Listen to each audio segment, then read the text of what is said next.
વિજયાદશમીના પાવન અવસરે પાદરા તાલુકાના ચોકારી ગામ ખાતે શ્રી રાજપૂત શક્તિ યુવા સંગઠન પાદરા દ્વારા ભવ્ય શસ્ત્રપૂજન કાર્યક્રમનું આયોજન કરવામાં આવ્યું હતું।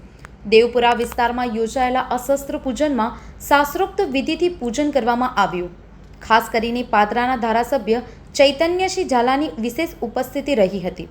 કાર્યક્રમની શરૂઆત દીપ પ્રજ્વલનથી કરવામાં આવી હતી, જેમાં સંગઠનોના હોદ્દેદારો, અગ્રણીઓ તેમજ પાદરા શહેર અને તાલુકાના અનેક રાજપૂત સમાજના યુવાનો મોટી સંખ્યામાં જોડાયા હતા।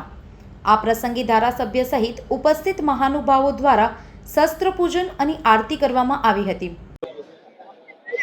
વિજયાદશમી દશેરા આ તહેવાર કે જે અધર્મ પર ધર્મનો વિજય, અસત્ય પર સત્યનો વિજય તેના માટે ઉજવાય છે।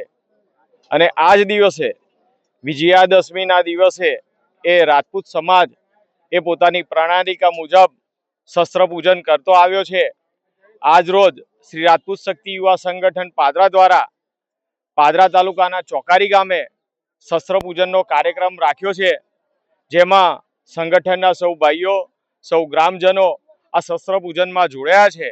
અને શસ્ત્ર પૂજન સાથે સર્વે પોતાના જીવનમાં અને સર્વેના જીવનમાં અધર્મનો નાશ થાય અને ધર્મની પ્રગતિ થાય એના માટેની મંગલ કામનાઓ કરી છે। પાદરાથી સંવાદદાતા સાથે અભિપ્રાય ન્યૂઝ વડોદરા। વધુ સમાચાર જોવા માટે અમારી YouTube ચેનલને સબસ્ક્રાઇબ કરો અને જોડાયેલા રહો ફેસબુક, ઇન્સ્ટાગ્રામ અને ટ્વિટર પર।